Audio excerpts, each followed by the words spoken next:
Shalom, selamat pagi Ibu Bapak dan teman-teman semua. Sebelum kita melakukan aktivitas kita masing-masing dan memulai renungan pada pagi hari ini, yuk kita siapkan hati kita mau berdoa. Tuhan Yesus yang Maha Baik, terima kasih Bapa atas penyertaan, cinta kasih-Mu yang telah Kau limpahkan pada kami dari malam hingga pagi ini Tuhan. Bapa yang baik, kami sangat mengucap syukur Bapa karena Kau masih memberikan kami kesempatan untuk hidup Bapa di dunia ini Tuhan.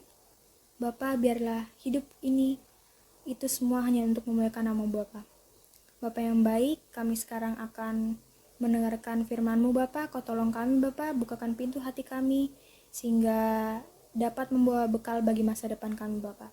Terima kasih Bapa, biarlah Engkaulah saja yang berbicara kepada hamba-Mu Bapa. Terima kasih Bapa, kami mengucap syukur kepadamu, haleluya, amin. Judul renungan pada pagi hari ini adalah Belajar dari Daniel, seorang pahlawan Alkitab yang tekun. Bacaannya diambil dari Daniel 1 ayat 20. Dalam tiap-tiap hal yang memerlukan kebijaksanaan dan pengertian, yang ditanyakan raja kepada mereka didapatinya bahwa mereka 10 kali lebih cerdas daripada semua orang berilmu dan semua ahli jampi di seluruh kerajaannya. Teman-teman, di sini dimaksudkan Daniel adalah pribadi yang taat pada Allah dan tekun berdoa loh.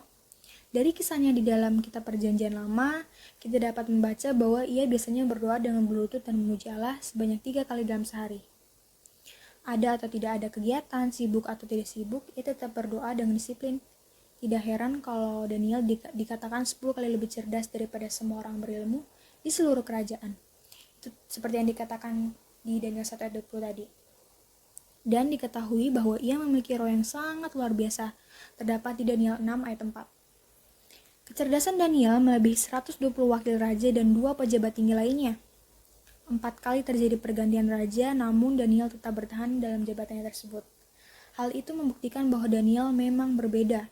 Kebiasaannya berdoa ternyata bisa berdampak sangat besar di dalam dirinya.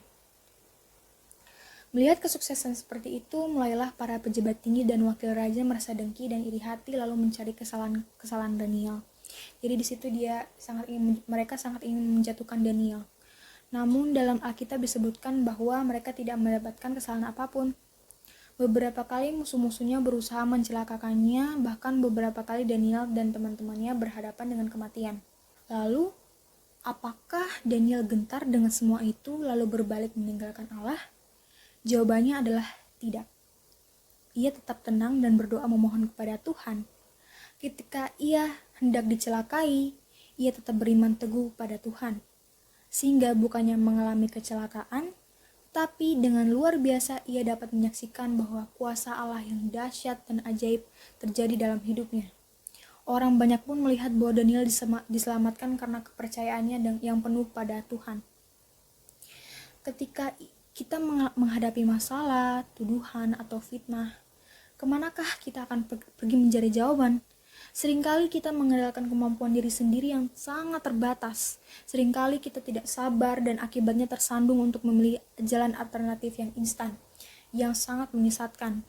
Maka dari itu, yuk kita bersama-sama mencontohi karakter yang dimiliki Daniel, yaitu selalu patut pada perintah Tuhan, memenuhi segala hukum dan hidup menjauhi persembahan berhala, menjadi orang yang setia kepada Tuhan, dan menjadi seorang yang murah hati.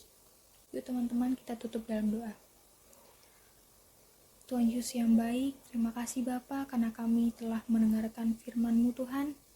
Biarlah apa yang menjadi bagian dari dalam hidup kami Tuhan itu dapat memuliakan nama-Mu. Bapa yang baik, pada saat ini kami akan melaksanakan aktivitas kami masing-masing Tuhan. Kau tolong bimbing Tuhan dan sertai kami selama kami menjalani sepanjang hari ini Tuhan. Sehingga biarlah apapun yang terjadi sesuai dengan kehendak-Mu Tuhan Yesus yang baik. Terima kasih Bapa, kami sudah berdoa. Haleluya, amin. Selamat belajar teman-teman, Tuhan Yesus memberkati.